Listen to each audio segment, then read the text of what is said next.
I Spanish was probably bad. I should have taken it. I took French Yeah. in middle and high school. He's here, guys, so yeah. any minute. But I feel like Spanish is so much more useful. I know. I feel like I actually, so I was went to Berkshire in school for like 10 All right, heads up.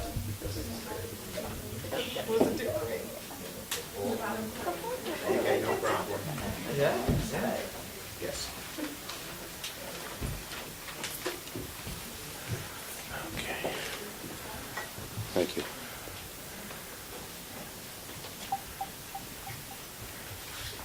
Okay, good afternoon, everybody. And I'm proud to be joined by my colleagues here today. You see everyone arrayed out. And it's great to lead our caucus with these women and the occasional male interloper. Now, for 2 decades, over 2 decades, Republicans across the country have worked to dismantle Roe. They've worked to take away the rights of women who simply want to make their own choices and not be told by some doctor, some senator, some court justice how to treat their bodies.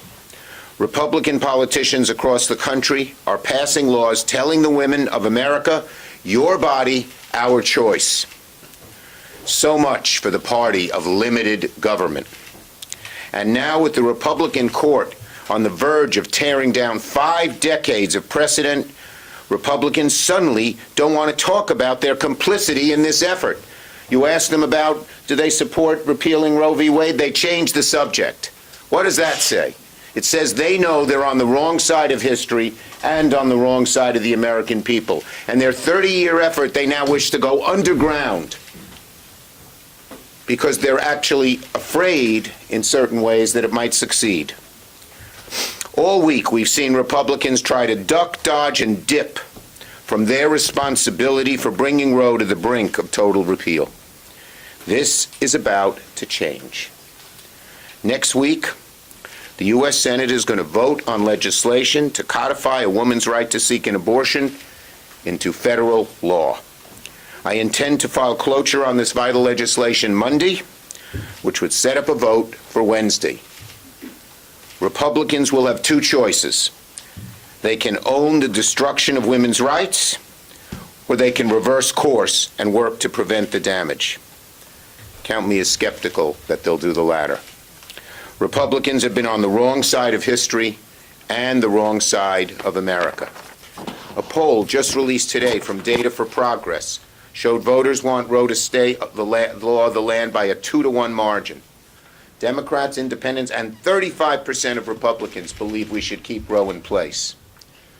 Next week's vote will be one of the most important we take, not only this session, but in this century. This is not an abstract exercise. It's as real, it's as urgent as it gets. Like my friend Patty Murray said, this is a 5-alarm fire. And Republicans will not be able to hide from the horror they've unleashed on America. In recent years, Republican legislators have been racing to pass extreme anti-choice legislation that would send women's rights back into the Stone Age. The Mississippi law, for example, has zero exceptions for rape or incest, a position that was the extreme of the extreme not too long ago, but now it seems to be the mainstream of the Republican Party and, unfortunately, the Supreme Court, which has become extreme itself. In Arizona, the governor signed a law that can imprison anyone who provides, supplies, or administers an abortion by up to 5 years, should Roe be overturned. No exception for rape, no exception for incest.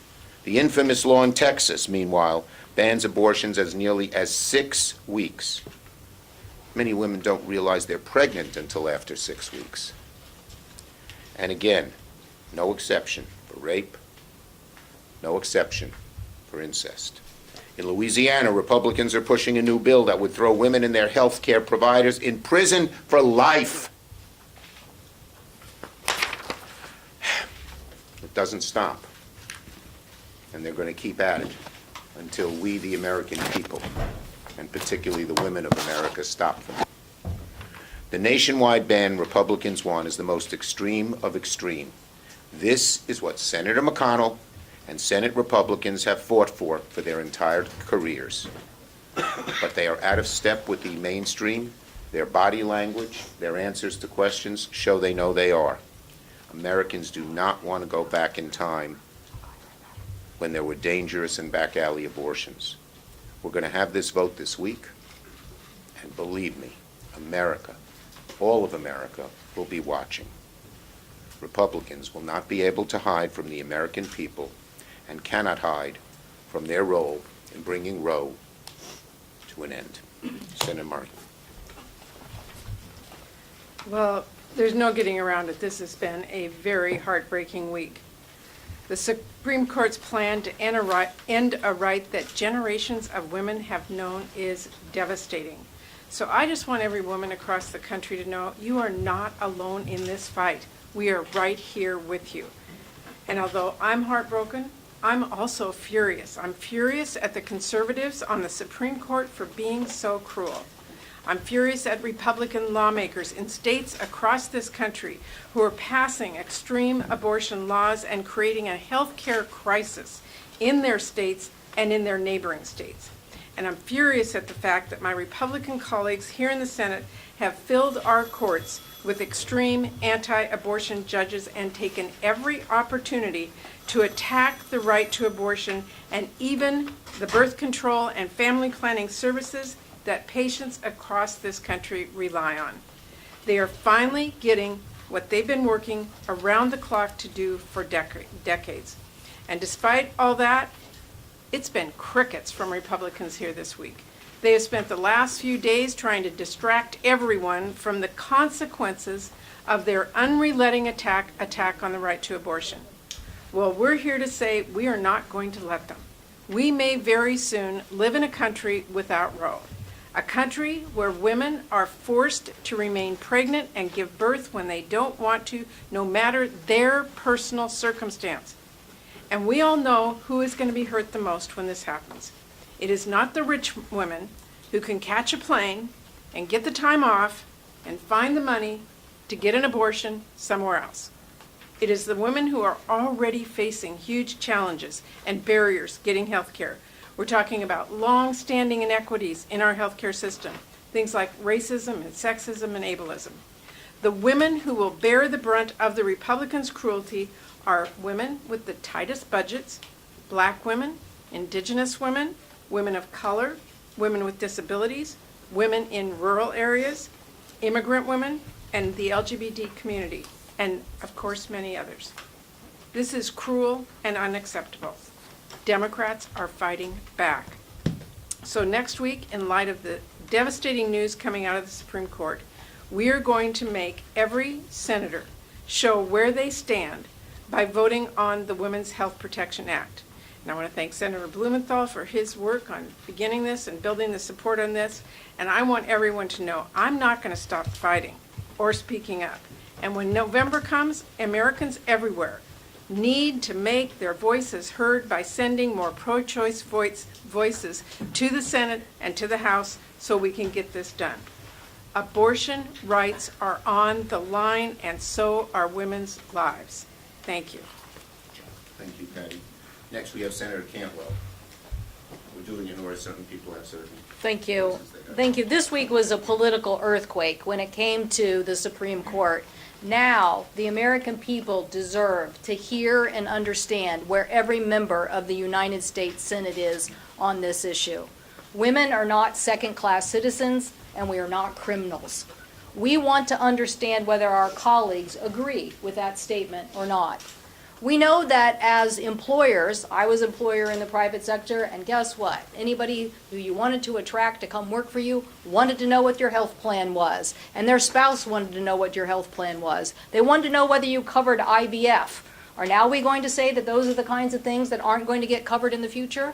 What are we going to do as employers here in the United States Senate? What are we going to do about federal agencies? Do you think people are going to want to go and work in NASA in Florida or Texas if that state precludes a woman's right to choose? Are we going to have extra money in the budget so people can travel to a state so they can get their health care rights? Or are we going to have a brain drain because people aren't going to want to work for federal agencies located in a state that doesn't protect a woman's right to choose? This is ludicrous. Americans need to call their member of the United States Senate starting now. You need to call and ask people to stand up for a woman's right to her reproductive health care choices and to protect privacy in the Constitution of America. These privacy rights, denied in this case, could be denied in other cases. It is time for every member of the United States Senate to be accounted on this issue. Call now. Ask your member of the United States Senate to stand up and be counted for on our privacy rights.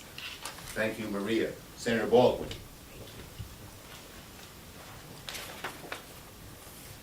If the court overturns Roe versus Wade, millions upon millions of women will lose a constitutionally protected freedom to make their own personal decisions about their health care, their family, and their body. In my home state of Wisconsin, if Roe is overturned, a 19th century state law would go back into effect that bans Wisconsin doctors from performing abortions. Wisconsin lawmakers passed that law in 1849. Yes, more than 170 years ago, and just 1 year after Wisconsin became a state. If the state's abortion law went back into effect, women's health care would be criminalized and doctors could be charged with felonies for performing abortions and face up to 6 years in prison and $10,000 in fines. That is precisely the problem with overturning Roe and returning this issue to the states. Politicians can interfere with women's access to health care, and I don't want to take women in Wisconsin back to 1849. I don't want to take away the rights of victims of rape and incest. I want women to have the same freedom that they have had for the last 50 years since Roe became the law of the land. This is in such stark contrast from my Senate Republican colleagues who want to strip away the constitutional rights and freedoms of women in Wisconsin and nationwide. If the Supreme Court is going to legislate from the bench and turn back the clock by 50 years on Roe, then the Senate needs to pass our Women's Health Protection Act. The House passed the Women's Health Protection Act last year, and now the Senate has an urgent need to pass our legislation to protect the provider-patient relationship, to protect the healthcare professionals that provide care, and protect the freedom and constitutional right of a woman to access this care. I am so glad, Majority Leader Schumer, that you will be bringing this legislation to the floor for a vote, and that every senator will have a choice. They'll have a choice on whether they want to undermine and infringe on constitutional rights guaranteed under Roe versus Wade, or do they support protecting the freedom of millions and millions of Americans to make their own personal decisions about their health care, their body, and their families. The American people overwhelmingly support this legislation and believe that women and their doctors should have control over their medical decisions, and these decisions for each family to make, and the government should not interfere. So next week, the American people will see where their senator stands.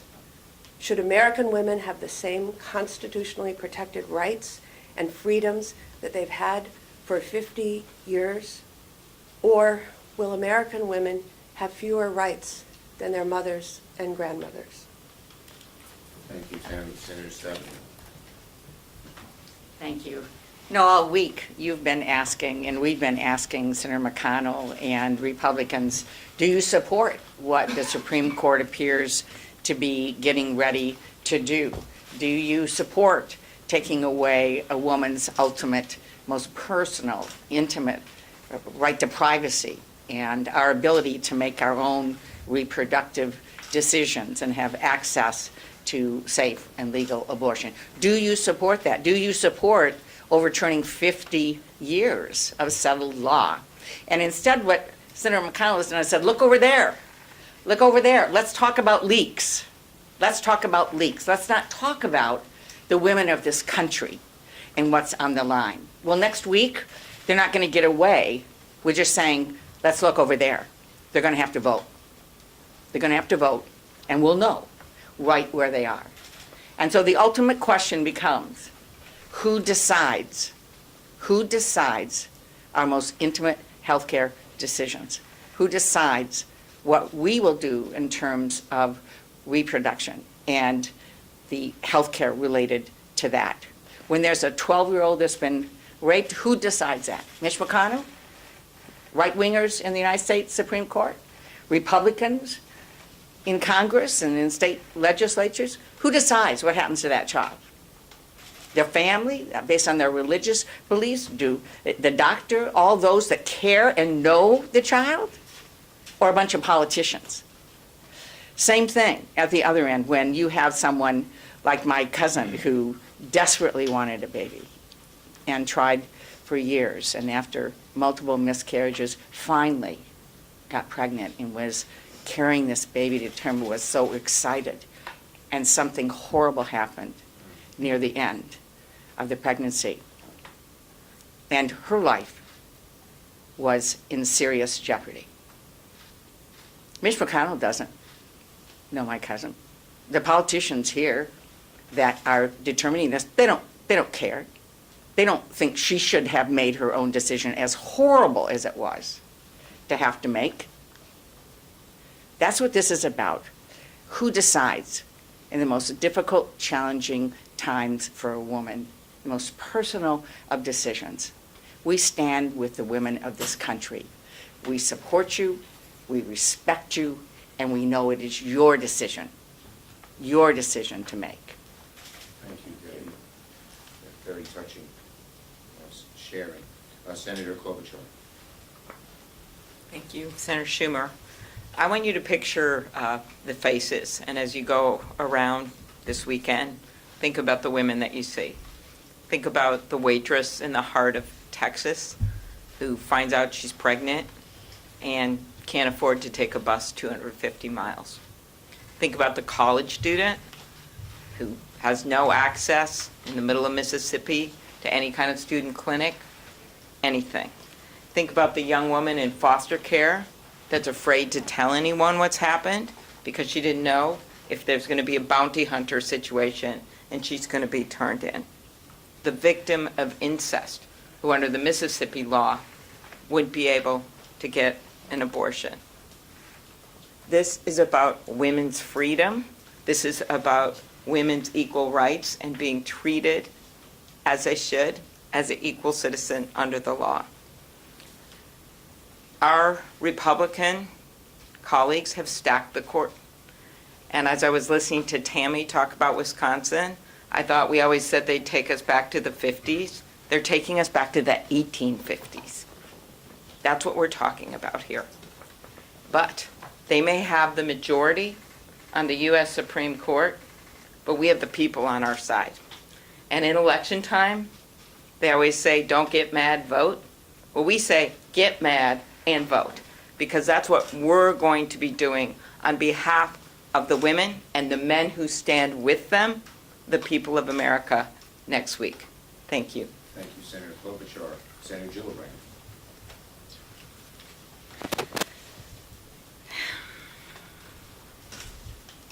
This is an issue that is defining for this country today. And if the American people don't stand up for equality for every American at this moment in time, we will be undermining a right to privacy in more than this context. Women deserve freedom and bodily autonomy. We deserve to be able to make decisions about when we are having children under what circumstances we are having children, how many children we are having, and at what time we are having children. I would like to speak to America's men for 1 minute. Imagine you do not have authority over your own body for 10 months. Imagine if that decision making would not be taken away, even if you would die in childbirth, even if you couldn't decide who you were having children with, even if you couldn't decide when you were having that child. I don't think a man in America could actually imagine not having control of his body, his bodily functions, what happens to him, and what life would be like for 10 months. It is an outrage that we have 5 justices on the Supreme Court who lied in their confirmation hearings in order to be confirmed. It is an outrage that in America today that our judicial system is so corrupted and so politicized and no longer representative of the will of the people. 5 justices said they respect precedents. 5 said that Roe v. Wade was established precedents. 5 said they would never undermine established precedent. It is unconscionable what this decision will do to the American people. I do not think that 50% of America should be told that they have to put their bodies at risk of life or death without their consent. It is barbaric, it is inhumane, it is unacceptable, and I hope every human being in this country understands that when you take away a woman's right to make her decisions about her health and well-being, she is no longer a full citizen. She no longer has freedom. She no longer has bodily autonomy. She no longer has basic civil rights or civil liberties. That is what this decision would do in America today. Make no mistake, equal rights, constitutional rights to privacy, the ability to make your own decisions about your own life and your own death are on the ballot in November. I hope there is no one who's confused about this. It may happen to your daughter, it may happen to your wife, it may happen to your mother, it may happen to your transgender friend. It may happen to anyone, and it is not acceptable. This is a life or death moment, and we need to fight like it is. Thank you, Senator Gillibrand. Senator Hirono.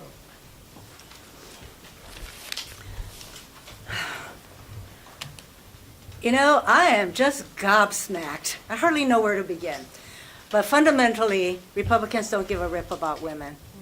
They are more angry, incensed, and whatever words, outraged by the leak than they are by the fact that women in this country are going to wake up one morning and realize they no longer control their own bodies. I share the sentiments of my colleagues standing here and all the people out there who are outraged by what the Supreme Court, well, the radical right-wing justices on the Supreme Court are about to do. So I ask the question, is there anything we can do to men that even comes close to forcing a woman to have a baby? I tweeted that out, and there are all kinds of really interesting reactions. Go to that tweet, and you'll find out what's happening out there. But the damage that is being done to women in this country shows Republicans don't give a rip about us. Thank you to my women colleagues. I'm so proud to stand with you, especially with Patty Murray and Tammy Baldwin, who have fought from the beginning when we first introduced the Women's Health Protection Act. To the men of America, you don't get to sit this one out. Women's health care rights are human rights. Women's reproductive care affects everyone. Women are furious, and you should be furious too. And most especially to people of color, the LGBT community, low-income women, people who will be most vulnerable. Please know, we are going to fight for you. You are not alone. And this fight is going to be now. It will be in weeks to come when these measures are voted on the Senate floor. Again, every senator will be held accountable. Reproductive rights will be on the ballot this November, and I am counting on the men of America to do the right thing because it is about all of us. Thank you. Thank you. I would just make one more point. Some are saying that this legislation would tell hospitals, certain religious hospitals, that they have to perform abortions. That is simply not true. This bill simply gives providers the statutory right to provide abortion care without medically unnecessary restrictions. That's plain and simple. So this rumor is false. Yes? Mr. Schumer, can you tell us just why not choose the Collins-Murkowski Reproductive Choice Act? Just for the, it's because we're not cutting back, we're not compromising. This is about a woman's right to choose fully. We are not looking to compromise something as vital as this. People should show where they stand. This has been American law for 50 years. And this idea that, oh, do a little of this, a little of that, forget it. Leader Yes. Schumer, what would you tell voters who defend the rights of the unborn, who say that the unborn have rights as well? They're entitled to their views and everyone else is entitled to our views. The majority of America believes that women have the right to choose. That's the view of close to 70% of America. We're not telling them what to do. We don't want them to tell us what to do. Yes. So the vote next week, we know it'll be filibusters. So after that, what will Democratic senators actually do Look, to protect abortion access? You know, the first step is to have a vote in the Senate. I think you've heard every one of my colleagues echo how important it is now that we live in a different world where it's no longer an exercise in abstraction to show how people feel, how each senator votes. Which side are you on? You can't duck it anymore, which they've done for a very long time. And once we have that vote, we'll look at the best way to get things done. Yes. Are there additional legislative proposals that you would do, whittled down proposals, or are you? We're starting off here, but you will hear plenty from us. This is not just one vote and then this issue goes away. You will hear a lot from us through the next months, all the way through November. Yes. Leader Schumer, are you at all concerned about the leak that happened about what it means for the institution itself, that a draft opinion for the first time ever? Well, the Supreme Court's looking into that, but to compare a leak to taking away the rights of over 100 million women and saying the leak is more important, give me a break. Forget it. Yes. Any looking You can into chime in if you want. Yeah, I don't know, if you're really concerned about that, why don't we look at the testimony of the justices who said they wouldn't do this? What did you say about it? Okay. It's a lie, and we've never had fraudulent testimony in the Supreme Court before. This is unprecedented to have justices commit fraud during hearings. So if you want to talk about process, I would focus on that process. Leader Schumer, would you look into changing the filibuster rules or doing some sort of carve-out like you did for voting rights with this? As I said, we're having the vote next week. We're going to see where everyone stands. It's the first time there's a vote like this in a very, very long time when the actual rights are at stake, when it's not an abstract exercise. Once we have that vote, we will figure out the best way to go from there. Last one. Leader Schumer, do you expect all 50 Senate Democrats to vote for this bill? You'll have to next ask each of them. Thank you, everybody.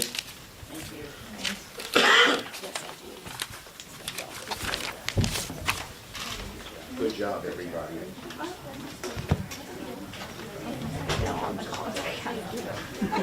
Yeah. Never from us. That was actually half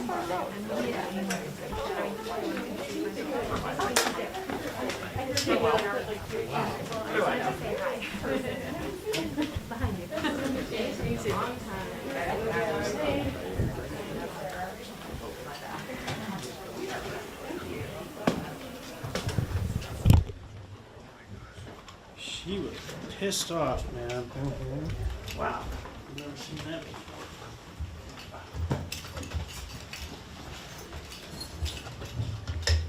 Sasha, thank you for the Oh, no. light cable. No problem.